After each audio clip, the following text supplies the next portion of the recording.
Thanks to Protect Our Waterways for inviting me. Thanks to you, good people, for showing up. And it's been said a couple of times that I devoted my life to this. Well, not my entire life, but I did discover that when I graduated from University of Toronto with a gold medal in mathematics and physics, I thought nuclear power was great. I thought it was clean, safe, and abundant because that's what I was told in high school.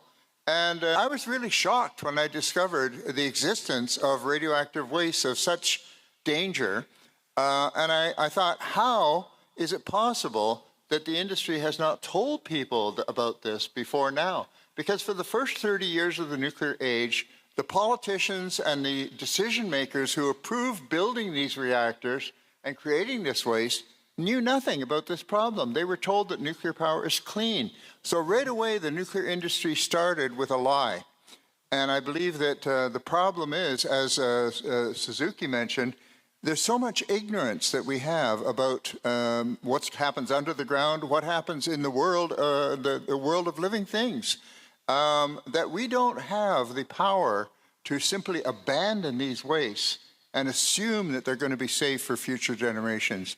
In a way, the industry is simply saying, we want to draw the line and say, we are no longer responsible, it's your problem now. And I believe that that's unethical and unscientific. What's more is that we do have the technology for safely storing this waste on the surface, for keeping it out of the environment. And as long as we keep an eye on it and manage it, you know, the Nuclear Waste Management Organization calls it adaptive phased management. Well, abandonment is not management. It's the opposite of management. If you abandon a baby, you're not managing it. If you abandon a waste problem, you're not managing it. So the word itself is deceptive. It's not adaptive phase management, it's adaptive phase abandonment. And that's the fundamental problem. Now, my organization has mentioned an alternative approach, which is rolling stewardship. And rolling stewardship simply means not abandoning it. It simply means keeping an eye on it, managing it properly, and repackaging it when necessary, improving the containment as you go along, and hoping that the next generation can do a better job than we're doing of keeping this out of the environment for the sake of everybody. Meanwhile, we should probably stop making the waste. I mean, we started making it under the false assumption that it was perfectly safe. Now that we know it's not perfectly safe, maybe it's time to stop. So that's, these are things which have never been properly debated in Canada. Parliament, for example, in Ottawa has never debated the pros and cons of nuclear power, and the country as a whole has never really had a chance to make a decisional statement on this. I'm just going to show you a few slides which indicates how I became involved in this and why I've devoted so much of my life to it. Because I believe as an educated person, I believe I owe it to society to share something back, to give something back for the benefits that I've received in terms of education. It's both basically publicly paid for, and in terms of simply being a responsible human being and sharing information that should be everybody's prerogative. In 1943, in Quebec City, our Prime Minister, Mackenzie King at the time, met with the President of the United States, Franklin Roosevelt, and Winston Churchill, and the three of them agreed on cooperating on building the world's first atomic bomb. This was how Canada got involved in the nuclear power situation. The uranium turns out to be the key element for all nuclear fission technology. Without uranium, there would be no atomic bombs or nuclear weapons of any kind. And without uranium, there would be no nuclear reactors of any kind. And without uranium, there would be none of this nuclear waste that we're talking about either. So uranium is the key to all this. And Canada, it turns out, had lots of uranium, and it was scattered over the map. And at the during the time of the Second World War, it was way up high near Great Bear Lake, just about 100 kilometers south of the Arctic Circle, in the land of the Satu Dene people who had lived there for many thousands of years.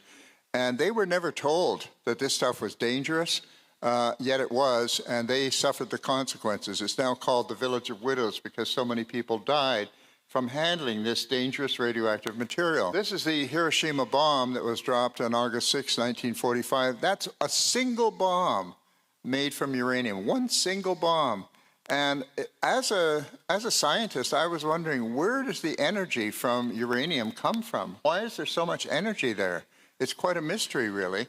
It turns out that going back to 1896, Henri Becquerel in Paris discovered that uranium is energetic. Even a lump of uranium ore out of the ground gives off a kind of an invisible ray that's able to expose a photographic plate. Even if it's blocked with thick black paper, it'll go right through that paper. And so there's energy there. And when you put it in a cloud chamber, you can actually see the tracks of the particles that are coming off this rock. The amazing thing is that energy is pouring off that rock 7 days a week, 365 days a year for millions of years without ever stopping. So there's an enormous amount of energy in the uranium.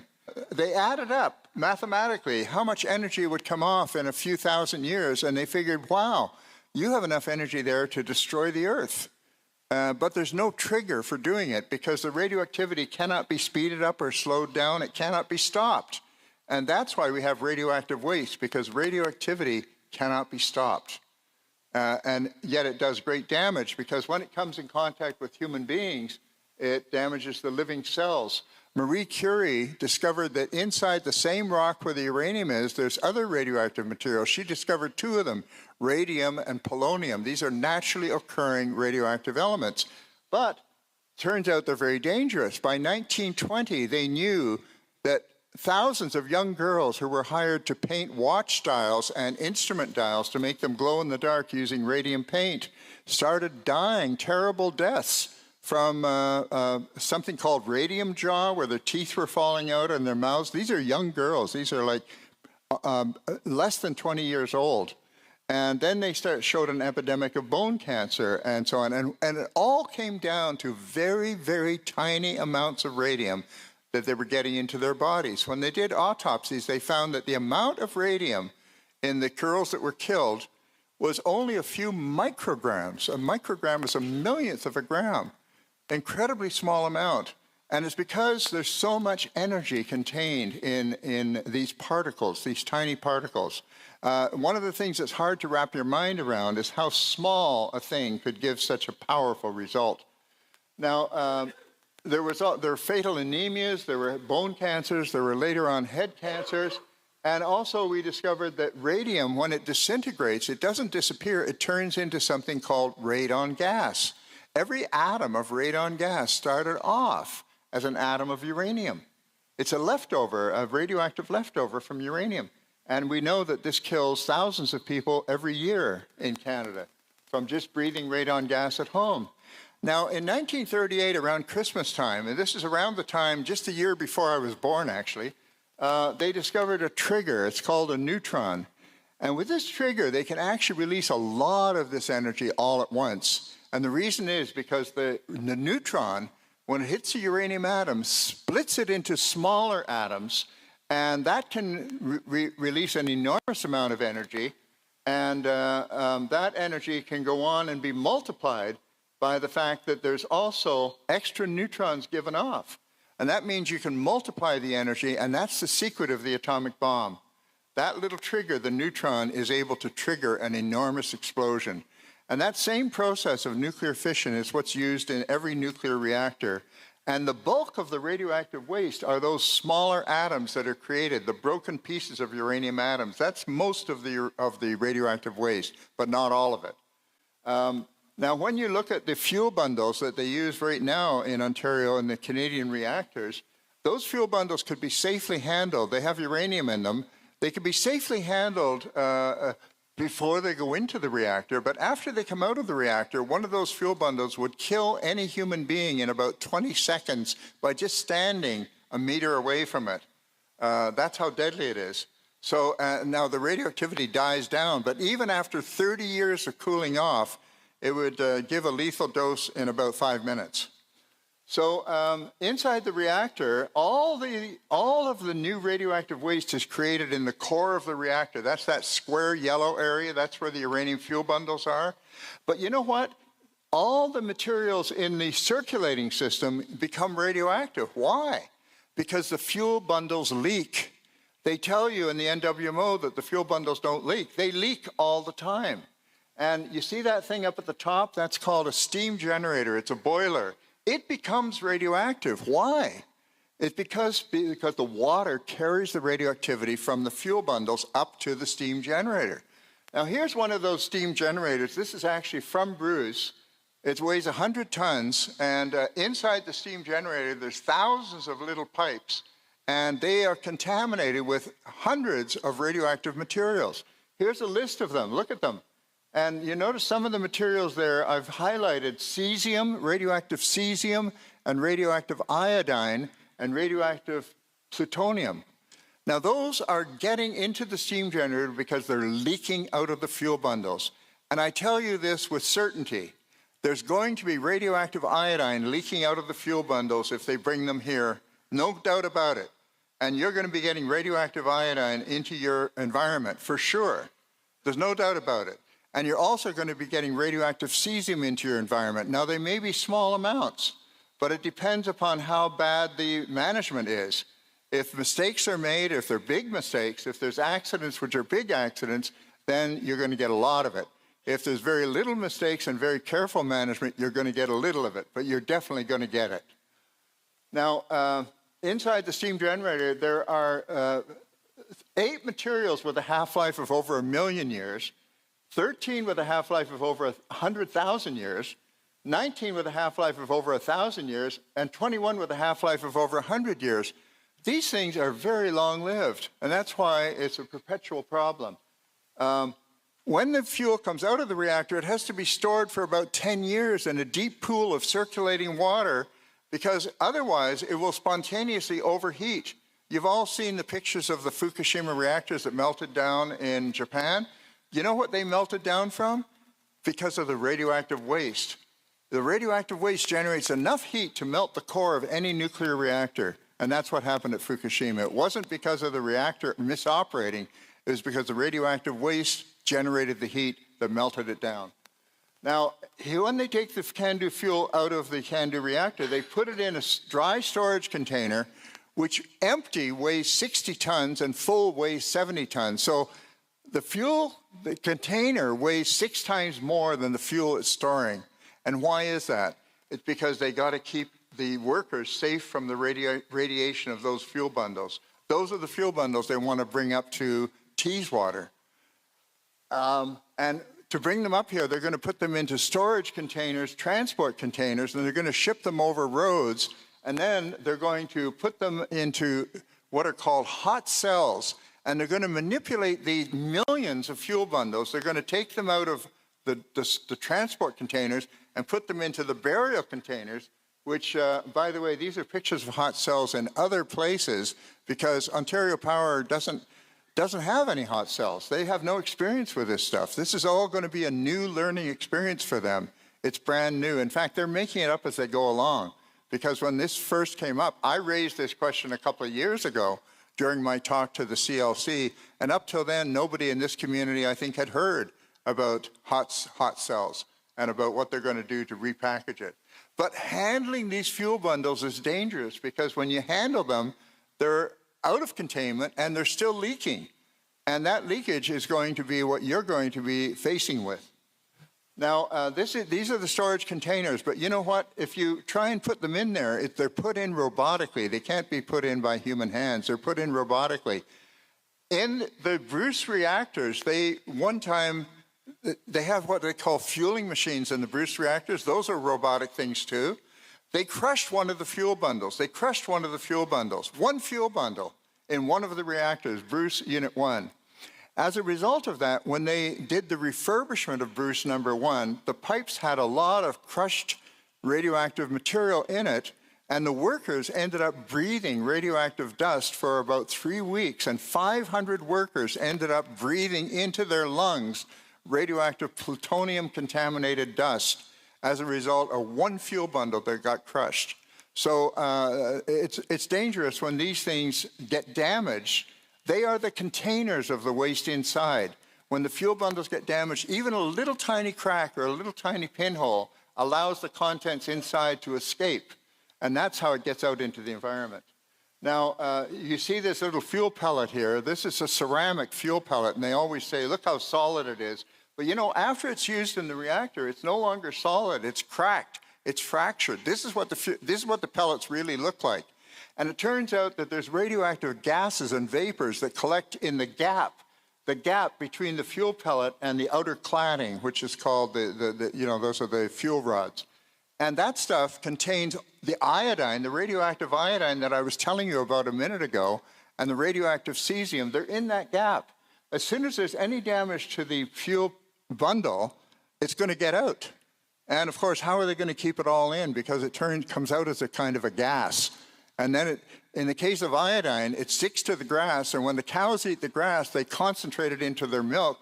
And when the kids drink the milk, they concentrate into the thyroid gland. And it's just what David Suzuki was talking about. It's a magnification of about 10,000 from the iodine in the air to the iodine in a child's thyroid gland. It's a concentration of about 10,000. It harms the thyroid. It causes not only cancer, but also growth abnormalities, such as things like mental retardation and shrunken growth. There are different things, you can look it up. Thyroid abnormalities in young children can have grave effects. Now, if you look closer, you see that there's a lot of materials that are in the gap, not just the iodine and the cesium. There's other materials there too. And even in the cracks, there's these, at the edge of the cracks, there's other materials which are called, there's even gas bubbles, which are at the grain boundaries, and those are easier to release as well. So these are all materials which are capable of being released with any damage to the fuel bundles. Plutonium, by the way, migrates to the rim of those ceramic fuel pellets. Now, once that stuff gets out, it goes into the food chain, and it becomes part of the food we eat, it becomes part of the water we drink, it becomes part of the air we breathe, and that's how it gets into your body. And once it's in your body, that's where it can lodge and stay for quite a while and end up doing a lot of damage. And this iodine that we're talking about, iodine 129, it has a half-life of 16 million years. So it's going to be here permanently. Is that something you need in this environment? I don't think so. The cesium-135 has a half-life of 3.5 million years. So once it's here permanently. And again, the question is, why do you need any of that? You don't really need it. So I'm going to stop now. We got 5 minutes, is that right? 10 minutes. Okay, good. That's fantastic. Now, back in 1978, there was a hearing in Ontario that I participated in. It's called the Royal Commission on Electric Power Planning. And at that point, Canadians had not even heard about nuclear waste up until that point. And the Royal Commission on Electric Power Planning said, this is shocking and dangerous, and you've got to solve this problem. And if you can't solve this problem, and they said they hope by 1985, if you can't solve this problem by 1985, there shouldn't be any more nuclear reactors built. So the nuclear industry is trying to find a solution to this problem, which is really, for them, a public relations problem. If they can't solve the public relations problem of getting the waste out of the vicinity of the nuclear reactors, then they won't be allowed to continue producing the waste. So the whole purpose of the underground repository here is to give them a license to continue producing the waste indefinitely into the future. And of course, if we continue producing the waste at new reactors they want to build, then that means that all of this is in vain, because even putting it underground, you haven't made the surface any safer, because there's all those reactors producing waste all the time, and you still have a catastrophe potential at the surface as well. So you haven't even done Canadian society the great service that you might think you're doing to them. Unless you stop producing the waste, that catastrophe potential is always going to be there. So it's a form of these radioactive poisons. They can't be shut off. The radioactivity can't be shut off. That's why we have a nuclear waste problem. Now, once this stuff gets into the body, it goes to different areas. I mentioned the radioactive iodine goes to the thyroid gland. It also goes to the gonads, the ovaries, and it causes damage there as well. radiation can not only cause cancer, but it can also cause genetic damage. That means if it affects the eggs or the sperm, then you can get genetic damage that's passed on to children and grandchildren. And that can happen at low doses, but it doesn't happen to everybody. It's something that happens to a fraction of the population. Not everybody gets cancer, not everybody gets genetic damage, but those that do, they're just as sick and just as dead if they die. If we take a look at the radiation in the environment, it's really a question of population. It's really not so much an individual question, it's a question of the health of the population. And if you have radioactive materials going into the environment, then it's going to go into the food, it's going to go into the fish, and some people are going to get cancer, not everybody. But if you have a larger population, then we say, even though the amount of radioactivity is exactly the same as it was before, because you have more people, you say that's a larger population dose, and then you get more cases of cancer. So the cases of cancer are proportional to the number of people who are exposed to it. That's one of the reasons they look for small communities. They look for small communities where the population isn't too big, because then the number of cancers that are caused by radiation are not so evident. They're not so prominent. They don't stick out so much. If you have a large population, it becomes more evident that you're really killing people. And these are girls, these are women, young women in Russia, up near where they did reprocessing. Reprocessing refers to opening up the fuel bundles to get out the plutonium. And by the way, just a week ago last Thursday, there was an NWMO person who spoke at a meeting that took place, and he said, oh yes, reprocessing, it's not quite ready yet, but it's certainly in the works. So I mean, reprocessing is certainly something that is being looked at. In fact, the Canadian government has passed a law called BC-21, and the Canadian Nuclear Safety Commission is right now looking at how to change their regulations. It says that if you have any facility where they're actually handling plutonium, and that would be if they do reprocessing to extract the plutonium from the fuel bundles, then you have to have a militarized, heavily armed security force that uses weapons which are prohibited by law. They're allowed to use prohibited weapons, which means includes submachine guns and fully automatic guns, because the plutonium has got to be protected against any potential criminals or terrorists. And that security force is also authorized to survey the population around in case there are any people who might be susceptible to bribe or criminal influences, to make sure that the plutonium is going to be kept safe. So what this means is that society has to be put at a disadvantage for the advantage of the waste. I think I'm going to wind it up there. Thank you very much, everybody. Stay here. Stay here, because we're going to ask you questions. Sure, thank you.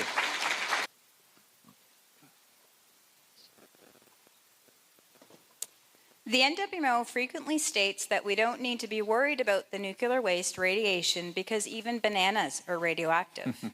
Can you please explain the difference between bananas and man-made radiation? Okay, that's an interesting question. On our website, my group is called the Canadian Coalition for Nuclear Responsibility.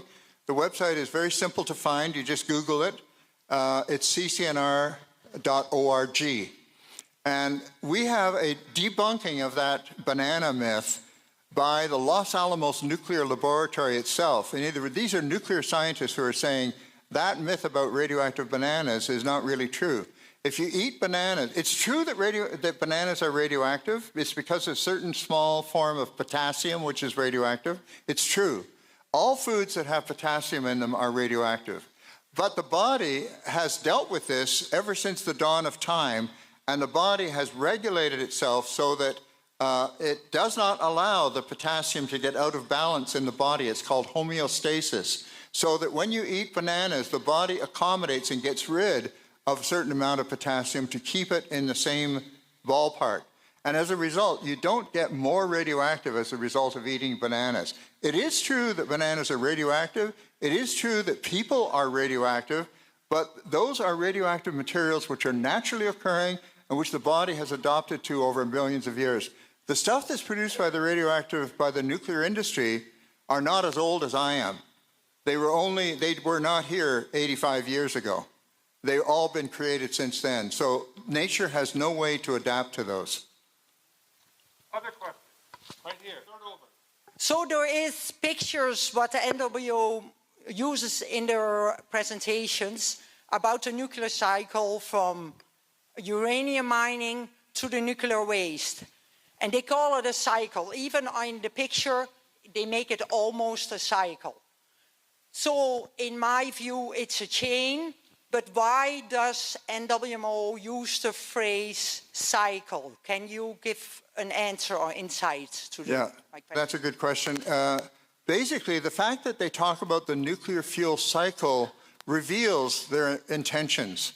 Their intention is to extract plutonium because that's the only way you can recycle this fuel. The only way it can turn into a cycle is if you do reprocessing. Now, it turns out that reprocessing has been done at many sites on Earth, mostly for military purposes, and they are among the most contaminated sites on Earth. For example, Hanford, Washington, they did a lot of reprocessing for the American bomb program there, and the cost of cleanup for that site, according to the Government Accountability Office, is between $300 billion and $640 billion. Can you imagine? And this is money simply to clean up a mess. And by the way, nobody knows for sure what cleanup means. So that's a real problem. And every reprocessing site that we've had so far on the face of the earth has been a disaster environmentally, in terms of both financially and environmentally. So I would say that when they say the nuclear fuel cycle over and over again, the NWO people, they're basically telling you, without mentioning plutonium, that they're going to go after the plutonium. So I recently this year actually just had a radon system put into my house. I'm not in Teeswater, I'm by Lucknow. But I've been told by a number of people, because I've been warning them about it, that Teeswater is actually already very high levels of radon in a lot of houses here. If there were to be a nuclear dump put in the area, is there any estimates on how much that would affect? Like, I know it depends on how much damage there could be and how much leakage there could be, but is there any way of estimating how much radon there would be released? Because my system, when it was put in, they basically can't do any more. If radon levels go up, they can't take any more out of my house. Right. Radon is, in fact, a serious killer. It's the #1 cause of lung cancer among non-smokers. And also, there's a radon, when radon disintegrates, it turns into a substance called polonium. And and that ends up in tobacco, in tobacco that's grown with radioactive fertilizer. And so the smokers also get most of their radiation, most of their lung cancers from a radon daughter product, a radon disintegration product. When you bury the waste, originally there's not much radon there, but as the centuries go by, more and more radon builds up, and even after 1 million or 10 million years, there will be an enormous amount of radon coming off that waste. And the reason why is because every atom of radon, as I told you earlier, every atom of radon starts off as an atom of uranium. And so if you bury all this waste down there, what you're actually doing is creating an artificial uranium mine, because that becomes a depository of uranium, and that will generate a huge amount of radon gas, but it takes a long time for it to really come to the surface. So it won't be an immediate problem, but it'll be a problem for your remote descendant. There will be an awful lot more radon here. I'm astounded at how the NWMO continue to misrepresent the whole DGR issue, calling it a settled science or best practices, when there is no functioning DGR anywhere in the world, and the 3 prototypes have more or less failed, the 1 in the US and 2 in Germany. How do they get away with this misrepresentation to the world? I've been going to the public meetings here for the last couple of years. I've submitted at the NWMO question, I submitted that very question to them only for it not to be read, because they censor it that way. So how does this continue to happen? And I'm baffled. Please. Yeah. Well, in my view, it's very similar to the tobacco industry denying that cigarette smoking causes disease. You know, if you're in an industry that is causing harm, you don't want to admit it's causing harm, because then you're on the hook for it, and so you want to cover it up. And the industry is basically saying that there's a universal consensus among scientists that geological disposal is the best way to go. What they should say is there's a consensus among nuclear scientists, not among all scientists, among nuclear scientists. And why is that? That's because all the nuclear scientists are in the same problem. They don't know what to do with this waste. And so they're all hanging together and saying, this is the best we can come up with. We can't think of anything else. But it all involves abandoning the waste. And abandoning the waste when you don't really know what's going to happen. I'll just tell you two scientists who spoke about this. One of them was a Nobel Prize winner, a Swedish Nobel Prize winner in physics. His name is Hannes Alfvén, and he worked in the nuclear program of Sweden for many years before coming to California. And he said, you cannot claim that a problem is solved just by pointing to all the efforts that have been made to solve it. And that's where we are with the DGR. It's not a solution, but they can't think of anything better if they want to abandon it. What we're saying in my organization is don't abandon it.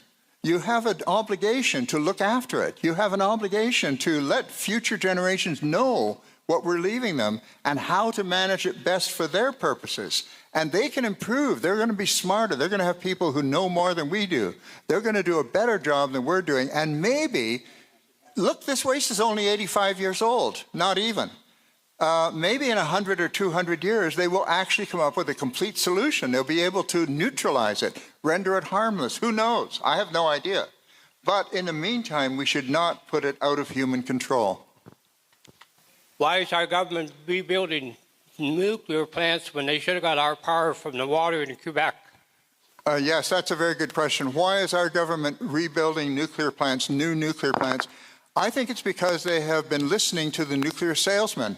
The nuclear salesmen have free access in Ottawa. They can go into any minister's office and talk to them in private and give them a good, solid sales pitch. And they have convinced them, falsely, that this is the only way to solve the climate crisis, when in fact, solar energy and renewable energy generally is about 3 to 4 times cheaper than nuclear all over the world. And in fact, the share of nuclear electricity worldwide has been sharply declining for the last 25 years. The amount of the nuclear share of global electricity use has gone down from 17% down to less than 10% and is still going down. And this is not a solution to climate change. It's enormously expensive, it's enormously dangerous, and it's a dead end. It's like roaring down full speed, putting the accelerator to the floor into a dead-end alley with a brick wall at the end. It doesn't lead you anywhere.